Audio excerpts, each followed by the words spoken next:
क्यों निकाली जाती है भगवान जगन्नाथ की यात्रा? जाने इसके पीछे की कहानी।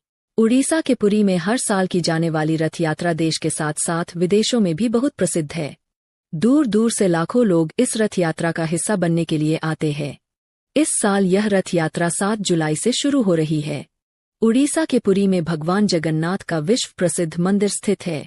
हर साल आषाढ़ माह के शुक्ल पक्ष की द्वितीय तिथि को इस मंदिर से भगवान जगन्नाथ की रथ यात्रा का आयोजन किया जाता है। भगवान जगन्नाथ की इस रथ यात्रा में उनके साथ भाई बलराम और बहन सुभद्रा भी अपने अपने रथों पर विराजमान होकर नगर भ्रमण करते हैं। मान्यता है कि इस विश्व प्रसिद्ध रथ यात्रा के साक्षात दर्शन करने से 1000 यज्ञ के बराबर पुण्य की प्राप्ति होती है। भगवान जगन्नाथ का नगर भ्रमण। पौराणिक कथा के अनुसार एक बार देवी सुभद्रा को नगर भ्रमण की इच्छा हुई। तब भगवान जगन्नाथ अपने भाई बलभद्र और बहन सुभद्रा के साथ रथ पर बैठकर नगर भ्रमण के लिए गए। तब भगवान जगन्नाथ अपनी मौसी गुंडिचा देवी के घर भी गए और 7 दिनों तक मौसी के यहाँ विश्राम किया।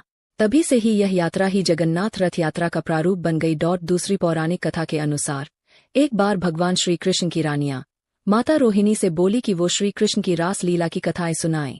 तब माता रोहिणी ये चाहती थी कि श्री कृष्ण की बहन सुभद्रा इन कथाओं को न सुने, इसलिए उन्होंने भगवान सुभद्रा को उनके भाई बलराम और श्री कृष्ण के साथ रथ यात्रा के लिए भेज दिया।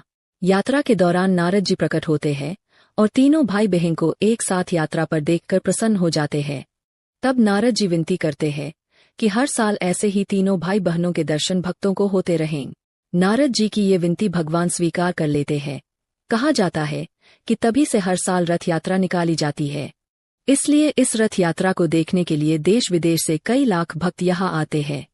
एक अन्य कथा के अनुसार एक बार वेदव्यास जी ने भगवान श्री कृष्ण से प्रार्थना की थी कि वे अपने सभी भक्तों को दर्शन दें। इस प्रार्थना के उत्तर में भगवान ने इस यात्रा का आयोजन किया था। यह भी कहा जाता है कि रथ यात्रा भगवान जगन्नाथ का अपने भक्तों के साथ आनंद विहार करने का तरीका है।